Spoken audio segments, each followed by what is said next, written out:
We have another fresh voice joining us on the show today, Mr. Chokalingam Narayan of BNP Paribas AMC is making his debut on the channel. Chokalingam, thank you so much. Good afternoon.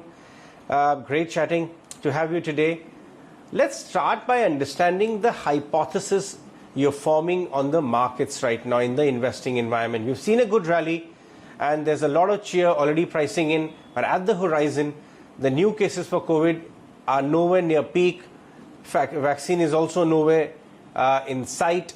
Are the markets running a bit ahead of themselves, or indeed is there a recovery which lies ahead few quarters which the market has started to price in? Thanks, Ajaya. Thanks for having me on the show. Very good afternoon to all your viewers.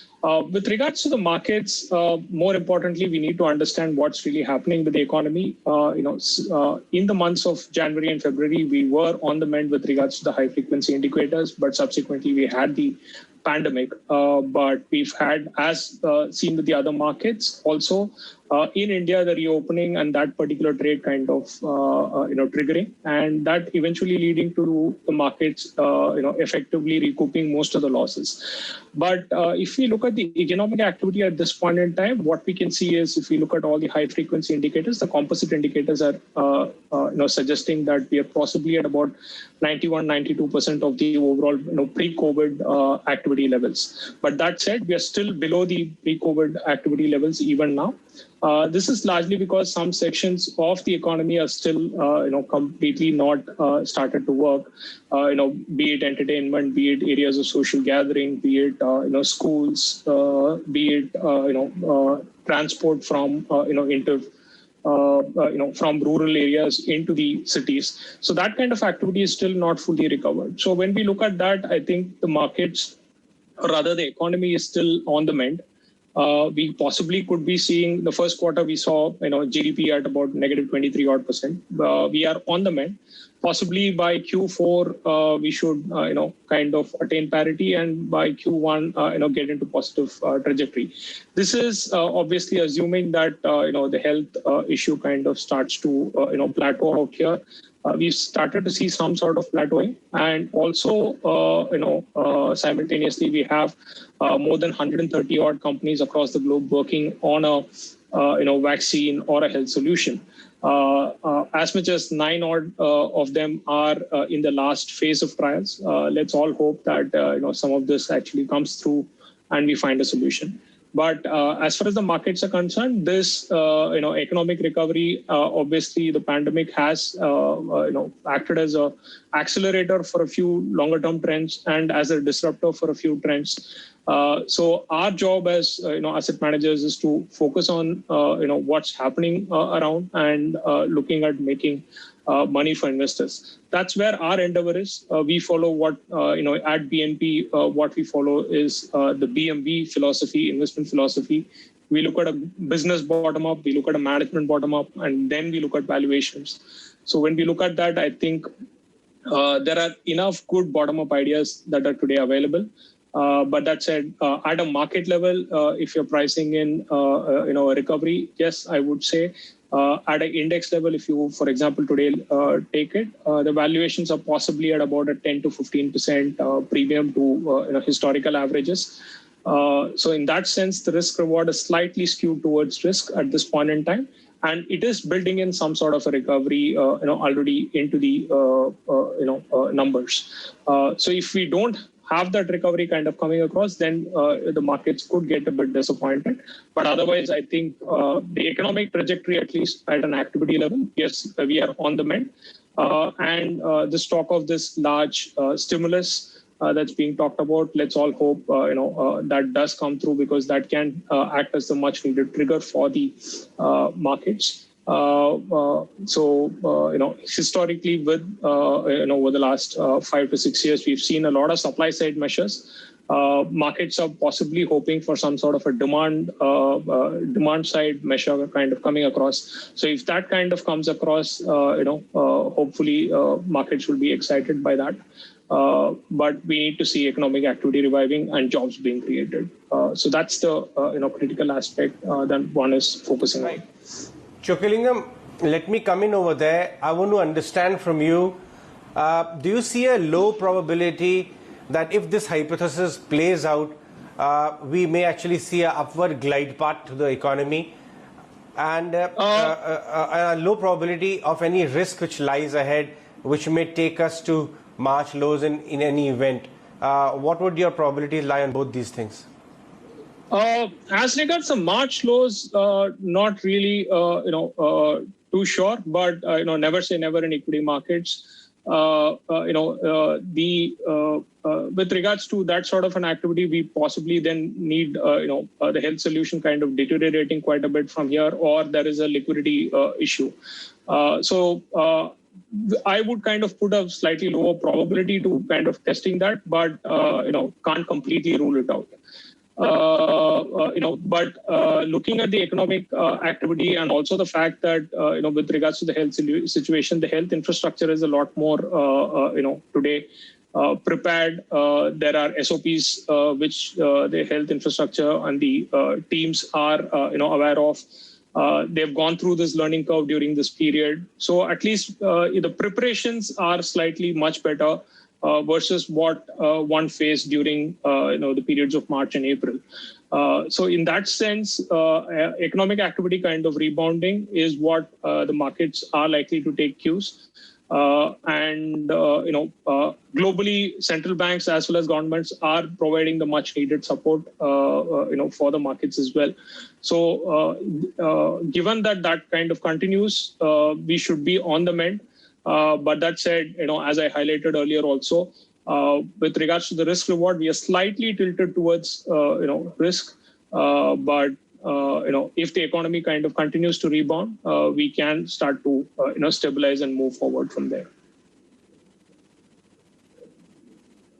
Right. Chockalingam, talk to us about how your portfolios are being constructed. Where are your biases lie, positive biases, sectors which you think have robust business model and the wherewithal to navigate through this environment for the next 1 or 2 year plus?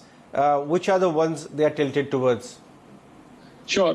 So at BNP, we follow this investment philosophy called BMV. So we typically look for businesses that outgrow the economy and outgrow the industry that they operate in, have a certain sustainable moat, are operating in sectors where the environmental and social aspects are taken care of.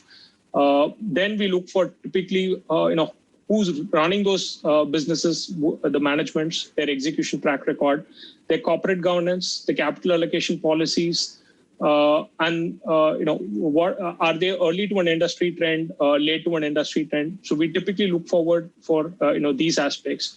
If they pass through these filters, then we look at what is the valuation, what are the financials telling us. Typically, we look for strong liability side of the balance sheet and good cash flows. That's how we bottom up build our portfolios. So as a result of this, when we look at where are the sector biases, at this point in time, we have a pretty large overweight on the information technology names. We have overweights on gas utilities. We have overweights on cement, paints, retail. These are particularly non-lending financials. These are particularly sectors where we are overweight on. Spaces where we are neutral are retail, private sector banks, healthcare, auto. These are all neutral. FMCG is again neutral. Where we are underweight is public sector banks, NBFCs, traditional utilities, energy. These are areas where we are underweight on. But these are all, as I highlighted, a result of how we've kind of bottom-up constructed the portfolio, and as a result of which the sector biases are emerging.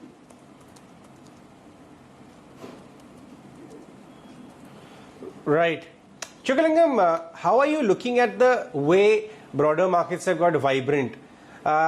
Surely as a AMC money managing professional, you perhaps would not be looking at in market cap terms, but smaller companies in general have found it difficult to navigate through this environment due to cash flow issues because of larger companies eating into their market share, etc.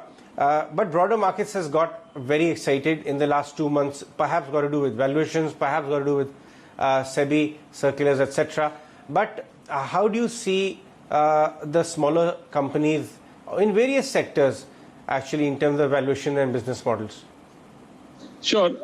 Rather than bracketing companies on large, mid, or small, we typically look at a company as a company, and there are good companies and well-run companies, and you have other companies. So if we kind of look at it from that perspective, probably yes, from a size bracket, some of these smaller size companies do have balance sheet issues and cash flow issues, and probably they don't have as many established brands and stuff. But that said, it's not a one way painting a brush kind of scenario.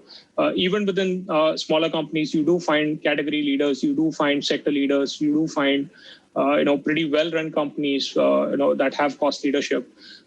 So our job as asset managers has been to identify those businesses and kind of own it over a longer period of time. As regards the market kind of broadening, I think one aspect, you've highlighted a few aspects, but the other important aspect has also been the retail participation across the globe has actually increased, and even in India. And when you look at typically the retail behavior,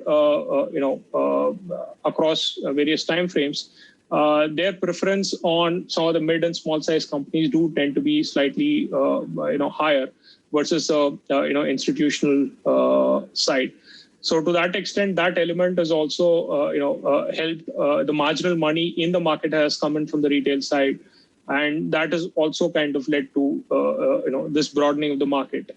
And at an overall market and economy level, the kind of support which is kind of also come in is the various policy measures have tended to favor a risk-on behavior in the market, and that particularly has led to and equity is one of the higher risk asset classes. And within that, the mid and small cap category tends to be a little more, a risk-on behavior. So that's also the other flavor which kind of, has resulted in this, broadening of the market that one has seen. But, as an investor, one should ideally focus on, how are the cash flow shaping up, how are the businesses growing, how is that cash flow growing, and what's the capital allocation policy, and how are the minority investors treated. So that entire focus, if one keeps on, I think one should be very well placed for wealth creation over a period of time. Right. All right, Chockalingam, we'll let you go on that one. Thanks so much for your time. Look forward to seeing more of you on the channel going forward.